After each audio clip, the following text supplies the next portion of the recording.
আচ্ছা, যদি ভগবান আপনাদের কাছে এসে বলে যে বলো ভক্ত তোমার মনে কি বাসনা, কি চাইবেন বাবা? কি গো মা, ভগবান যদি এসে বলে বলো ভক্ত কি বাসনা, কি চাইবেন? বলবে যা চাইবে আমি তাই দেব। যদি এমনটা বলে কি চাইবেন আপনারা? ভগবানকে তার কাছে কি চাইবেন বলুন? টাকা পয়সা, সুখ দাও, শান্তি দাও, ভালো রাখো, এটাই তো আমরা চাই। হ্যাঁ, ধন ঐশ্বর্য দাও, সুখ দাও, ভালো রাখো, সুস্থ রাখো, এটাই আমরা চাই ভগবানের কাছে। হ্যাঁ, যেন ভালো থাকি। তুমি কোথায় আছো, কেমন আছো সেটা আমি জানি না, তুমি যাই থাকো আর তাই থাকো, আমাকে ভালো রাখো। এটা আমাদের চাওয়া। কিন্তু হরিদাস ঠাকুরকে যখন চাবুকের আঘাত করছে, হরিদাস ঠাকুর বলছেন দয়াময়, যত আঘাতই আমি পাই না কেন তাতে আমার কোনো দুঃখ নেই, তুমি সুখময়, তুমি যেন কষ্ট পেও না। তাই গৌর হরি বল, হরি বল। আমার জীবনের কষ্ট সে তো আমার কর্ম অনুযায়ী আমি ফল পাচ্ছি, কিন্তু তুমি তো দয়াল, যদি তুমি কষ্ট পাও আমার জন্য, তুমি যেন কেঁদো না, তুমি যেন কষ্ট পেও না, তুমি সুখময়, সুখে থাকো, এটা ভক্তের চাওয়া। তা আজ গোবিন্দ ঘোষ বলছে প্রভু শুনবে আমার মনে কি বাসনা? তাহলে শোনো কি বাসনা। দেখুন মা, ভক্তের কাছে ভক্ত বলছে ভগবানকে, হে প্রভু আমার কি বাসনা জানো? আমার মনে বাসনা, আমার মনেতে ছিল গো বাসনা,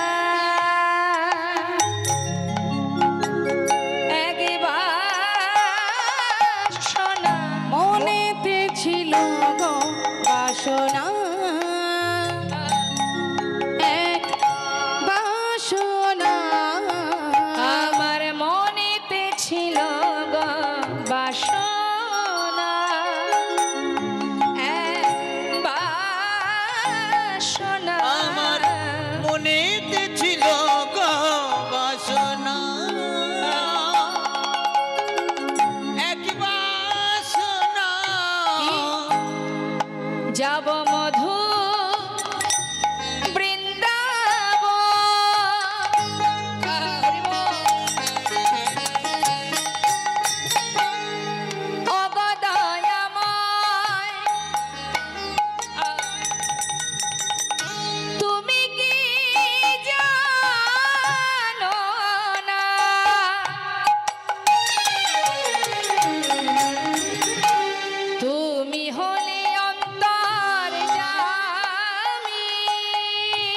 হে কি পাবো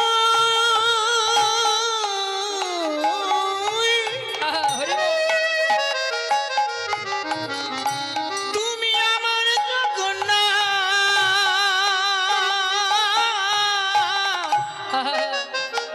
তুমি আমার মাধব,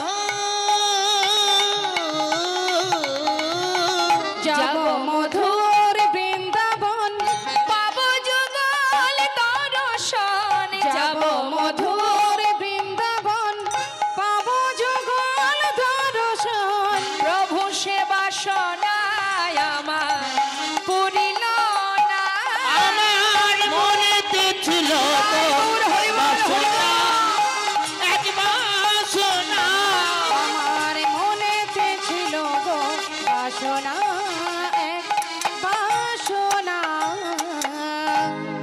এমন এক ভক্তের কথা একটু বলি বাবা। মহাভারতে ধর্মরাজ যুধিষ্ঠির যখন রাজা হলো বাবা, ভগবান কৃষ্ণচন্দ্র রথের উপরে বসে বলে উঠলেন কুন্তি পিসিমাকে, পিসিমা আজ তোমার ছেলে মস্ত বড় রাজা, হস্তিনাপুরের রাজা, জীবনে এত কষ্ট এত দুঃখ পেয়েছো, সমস্ত দুঃখের অবসান ঘটে গেছে তোমার, আর কোনো কষ্ট নেই পিসিমা। তাই আমি এবার বিদায় নেব, তুমি আমায় বিদায় দাও, তবে যাওয়ার আগে তুমি আমার কাছে বর চেয়ে নাও, যা চাইবে পিসিমা আজ আমি তোমাকে তাই দেব। কুন্তি পিসিমা মনে মনে চিন্তা করছেন বাবা, এতদিন দুঃখ ছিল, কষ্ট ছিল, কৃষ্ণ আমার সঙ্গে, আমার 5 পুত্রের সঙ্গে বন্ধুর মতো ছিল, আজ ছেলে আমার হস্তিনাপুরের রাজা, সুখের নাগাল পেলাম, তাই কৃষ্ণ আমাদের ছেড়ে চলে যাচ্ছে। যাবার আগে আমায় বর দিয়ে যাবে। কৃষ্ণ, আমি জানি এতদিন তুমি যাওয়ার সময় আমাকে বলতে পিসিমা আমি আসি, আসি কথার অর্থ হচ্ছে সে আবার আসবে, কিন্তু যাই অর্থাৎ সে তো আর আসবে না।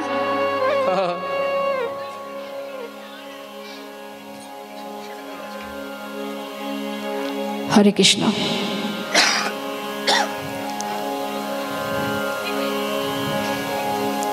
জয় রাধে রাধে শ্যাম, জয় রাধে।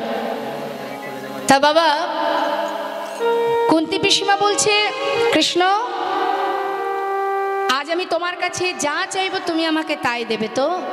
হ্যাঁ পিসিমা, তুমি যা চাইবে আমি তোমাকে তাই দেব।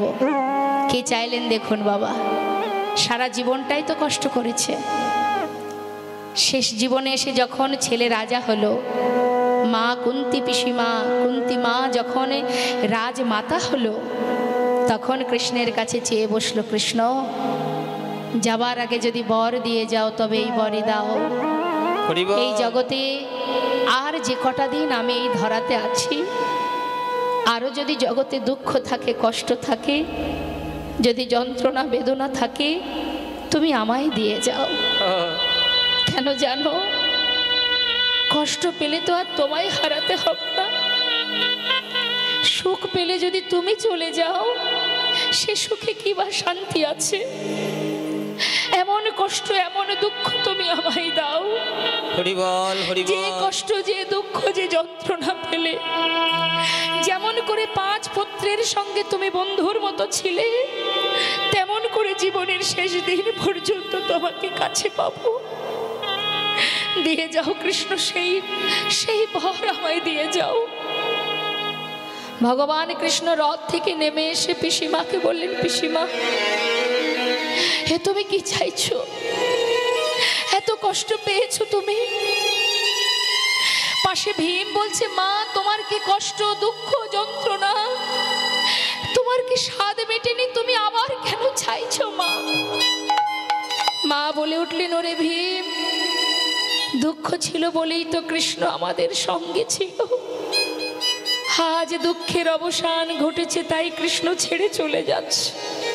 বাবা, এই জগতে সেটাই তো ভালো, দুঃখ পেয়েও যদি কৃষ্ণকে সাথে পায়, এর মতো সুখ, এর মতো শান্তি আর তো কিছুতে নেই। সোনার সিংহাসনে বসে থাকলে যদি কৃষ্ণহারা হতে হয়, সেই সোনার সিংহাসন আমি চাই না। যুধিষ্ঠির নেমে আয়, ওই সিংহাসনে বসলে জনমের মতো কৃষ্ণহারা হতে হবে, নেমে আয়, ওই সুখ আমি চাই না বাবা। চল, আমরা যেমনটা বনে জীবনে কাটিয়েছি বাকি দিন তেমন বনেই কাটাবো। ভগবান কৃষ্ণ চোখের জলে বুক ভাসিয়ে কাঁদছে, পিসিমা এত ভালোবাসো তুমি আমায়, যে কিনা সোনার সিংহাসন পরিত্যাগ করতে চাও। পিসিমা আমি তোমার ভালোবাসায় বাধা পড়ে গেলাম, আমি কথা দিচ্ছি পিসিমা, তুমি যখনই আমায় ডাকবে আমি তোমার সামনে এসে ধরা দেব, কথা দিলাম। এটাই তো ভক্তের চাওয়া মা, আমরা সুখ পেলে দুঃখ পেতে চাই না, কিন্তু দুঃখ আছে বলেই কৃষ্ণ সহায় আছেন, দুঃখ আপনার আছে বলেই আপনি গোবিন্দকে স্মরণ করছেন। যখন সুখ চলে আসবে তখন আর তাকে ডাকবেন না। শাস্ত্রে বললেন, দুঃখ পায় সে হরি ভাজে, সুখ না ভাজে কই, সুখ মে যে হরি ভাজে, দুঃখ কাহা সে হয় রে মনুয়া, দুঃখ কাহা সে হয়। যেই না বলেছে যে প্রভু আমার মনে বাসনা বৃন্দাবনে গিয়ে কৃষ্ণ ভজন করব আর রাধা গোবিন্দের যুগল দর্শন পাবো। গৌর হরি বললেন, গোবিন্দ তোমার যে বাসনা আমারও সেই একই বাসনা। আহা, পরীক্ষা করতে করতে যাচ্ছে বা একটার পর একটা পরীক্ষা করছে গোবিন্দকে, পরীক্ষা করতে করতে আবার গৌর হরি সবাইকে ফেলে একাকী অনেক দূরে এগিয়ে গেছে। এখন ভক্তরা দেখছে তাই তো বারবার প্রভু এগিয়ে যাচ্ছে, আর ডাকবো না। তিনি তো জানেন আমরা পিছনে আছি, তাই বারবার তাকে ডেকে লাভ নেই, তিনি আগে আগে যাচ্ছে, যাক। ভক্তরা পশ্চাতে, গৌরহরি আগে আগে যাচ্ছে। পথে যেতে যেতে হঠাৎ গৌরহরি কণ্ঠটা শুকিয়ে যাচ্ছে বাবা, পিপাসা পেয়েছে। এখন তৃষ্ণার্ত হয়ে তিনি পথে কৃষ্ণ নাম গাইতে গাইতে যাচ্ছেন, আর মনে মনে বলছেন, হে কৃষ্ণ, কোথাও যদি একটু জল পেতাম, তৃষ্ণা নিবারণ করতাম, নিদায় গৌর হরি বল। মুখে বলতে বলতে যাচ্ছে, যেতে যেতে কি হলো, গভীর বনের ভিতর দিয়ে রাস্তা দিয়ে যাচ্ছে, আর মনে মনে বলছে, হে কৃষ্ণ, একটু যদি কোথাও জল পেতাম, বড্ড তৃষ্ণা পেয়েছে, একটু তো তৃষ্ণা নিবারণ হতো। যাচ্ছে, হঠাৎ দেখছে কি এক গোয়ালা, তিনি কাঁধে করে বাঘ সাজিয়ে, মানে ঘোলের ভাণ্ড সাজিয়ে একটা বাঘ কাঁধে করে নিয়ে আসছে, আর চিৎকার করে বলছে, ঘোল নেবে গো, ঘোল, ভালো ঘোল আছে। গৌরহরি ভাবছে, বাবা, আমি চেয়েছি জল, আর কৃষ্ণ কৃপা করে আমার জন্য ঘোল পাঠিয়ে দিয়েছে। ও গোয়ালা, হ্যাঁ বলুন, তোমার কাছে ঘোল আছে? আছে গো, আছে। এদিকে এসো, এদিকে এসো। কাছে ডেকে নিয়েছে, ডেকে নিয়ে বলছে, জানো গোয়ালা, আমার বড্ড তৃষ্ণা পেয়েছে, এক ভাণ্ড ঘোল দাও দেখি। যেই না বাঘটা নামিয়ে এক ভাণ্ড ঘোল দিয়েছে গৌরহরিকে মা, গৌরহরি বলছে, শোনো, ওই ছোট ভাণ্ডে আমার হবে না, যেটা সবচেয়ে বড় আছে ওটা আমাকে দাও। বেশ, মনে মনে গোয়ালা ভাবছে, ঘুম থেকে উঠে কার মুখটা যে আজ দেখেছিলাম, হ্যাঁ, এই ঠাকুর যদি আমার সবচেয়ে বড় ভাণ্ডের ঘোলটা সেবা করে, তাহলে তাড়াতাড়ি বিক্রি করে ঘরে চলে যেতে পারবো। যাক, দিনটা আজ আমার বড় ভালোই যাচ্ছে। তাড়াতাড়ি করে ছোট ভাণ্ডগুলি নামিয়ে বড় ভাণ্ডটা প্রভুর হাতে দিয়েছে। প্রভু কি করলেন মা, গৌর সুন্দর, তিনি সেই এক ভাণ্ড ঘোল পুরোটা সেবা করলেন। সেবা করে খালি ভাণ্ডটা ভক্তের হাতে দিয়েছে, মানে গোয়ালার হাতে। গোয়ালা চিন্তা করছে, ঠাকুর দামটা বের করুক, ততক্ষণে আমি ভাণ্ডগুলি গুছিয়ে নিই। এবার মনের আনন্দে সে মাথা নিচু করে একে একে ভাণ্ড গোছাচ্ছেন, আর গৌরহরি তিনি কিন্তু মা সেই ঘোল সেবা করে এক পা দুপা করে চলে যাচ্ছে। আর এদিকে ভাণ্ড গোছানো হয়ে গেছে, ভাণ্ড গুছিয়ে হঠাৎ মুখ তুলে দেখছে কি, ঠাকুর চলে যাচ্ছে। চিৎকার করে ডাকছে, ও ঠাকুর, ও ঠাকুর, ও ঠাকুর, ঠাকুর। ওই যে চলে যাচ্ছে, ডাক দিন, ডাক দিন, ও ঠাকুর। গৌরহরি পিছন ফিরে বলছে, আমাকে ডাকছো? আরে ডাকছো মানে, ঘোল খেয়েছো, ঘোলের দাম দেবে না, চলে যাচ্ছ। ঘোলের দাম? ও গোয়ালা, হ্যাঁ। আমার কাছে তো কোনো কড়ি নেই। এই করি নেই বললে চলবে না, তুমি ঘোল খেয়েছো, ঘোলের দাম দিয়ে যাও। আমি কড়ি কোথায় পাই বলো, আমি তো সন্ন্যাসী, দেখতে পাচ্ছ না, আমার কাছে তো কোনো কড়ি নেই, আমি কড়ি কোথায় পাবো? কি বললে, তোমার কাছে কড়ি নেই? তাহলে তুমি ঘোল খেলে কেন? তাও কিনা বড় ভাণ্ডের ঘোল, আগে বলনি কেন? তাহলে আমি তোমায় ঘোল দিতাম না। এত বড় ভাণ্ডের ঘোল খেয়ে এখন কিনা বলে দাম নাই। হায় হায় পোড়া কপাল, ঘুম থেকে উঠে কার মুখ যে দেখেছিলাম, আগে জানলে আজকে বাড়ি থেকে বেরোতাম না। প্রভু দেখছে, তাই তো কাঁদছে ভক্ত, এসে বলছি, গোয়ালা কেঁদো না, শান্ত হও, ঘোলের দাম চাই, তাই তো?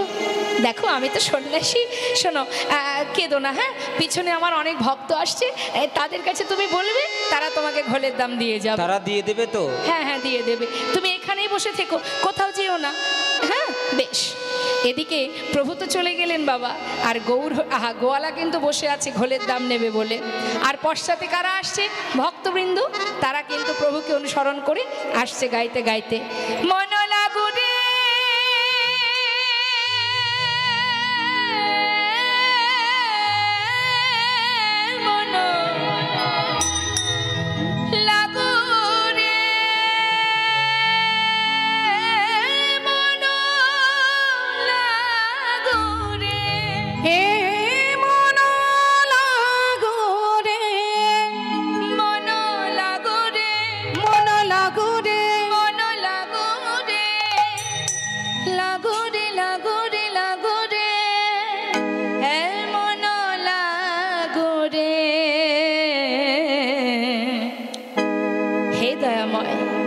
তোহারি চরণে মন লাগো রে, তোমারি চরণে মন লাগো রে, তোমারি চরণে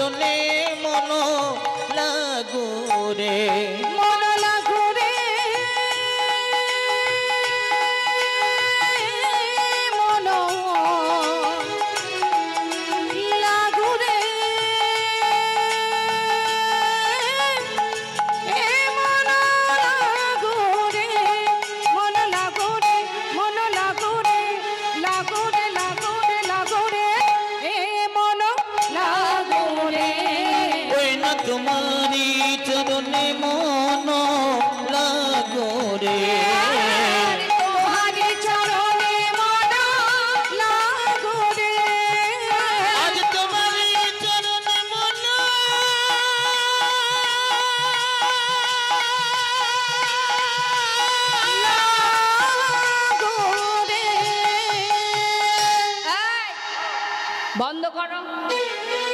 কে বলছে কথাটা মা? ওই যে পথে যিনি বসে আছেন, যেই বলেছে বন্ধ করো, ভক্তরা চমকে উঠেছে। কি ব্যাপার, কি চাই? পথের ধারে বসে আছো যে, হ্যাঁ আমাদের যাত্রাকালে বাধা দিচ্ছ, আবার আমাদের হরিনামে বিঘ্ন ঘটাচ্ছ, কি চাই তোমার? গোয়ালা বলছে দেখো সেই থেকে বসে আছি, ঘোলের দামটা দাও তো দেখি আমি যাই। ঘোলের দাম? কে খেয়েছে তোমার ঘোল? গোয়ালা বলছে আমি তাকে চিনি না, তবে তোমাদের সঙ্গের সঙ্গী, আমাদের সঙ্গের। এই ঘোল খেয়েছো? এই গোয়ালার কাছ থেকে ঘোল খেয়েছো? এই খেয়েছো? কি গো বা, আপনারা ঘোল খেয়েছেন? খাননি? এদিকে আপনারা খেয়েছেন কি ঘোল গোয়ালার কাছ থেকে? খাননি তো? আচ্ছা, কেউ যদি ঘোল না খায়, ঘোলের দাম কে দেবে? আগে বলো কে খেয়েছে। গোয়ালা বলছে বললাম তো আমি চিনি না, তোমাদের সঙ্গের সঙ্গী, তোমাদেরই সঙ্গের সঙ্গী। না আমি তাকে চিনি না। না নামও জানি না। হ্যাঁ সেটা যদি বলো একটু একটু বলতে পারো। তাহলে বলো দেখি দেখতে কেমন, শুনবে? হ্যাঁ এমন মানুষ না আমি এর আগে কখনো দেখিনি। নবীনা যৌবন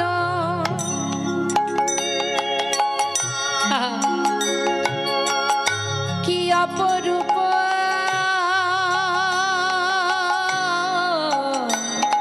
রূপে মাধুরী,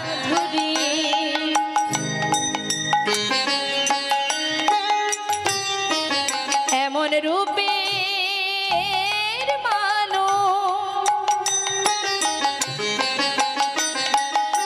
আমি আগে কভু দেখি না।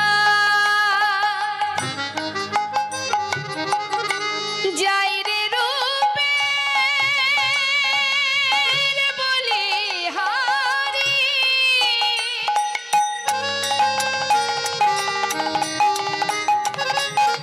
কি অপরূপ রূপে মাধুরী,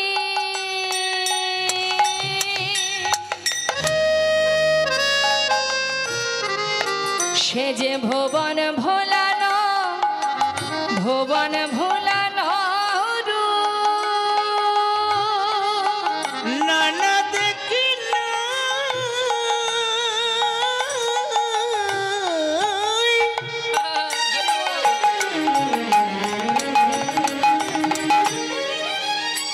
এমন রূপের মানুষ,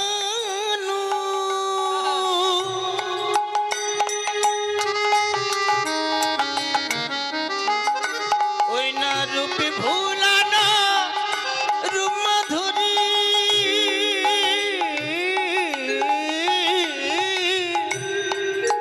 নবীন যৌবন গলিত কাঞ্চন, কোটি তটে রাঙাবা। দেখিলাম নবীন যৌবন গলিত কাঞ্চন,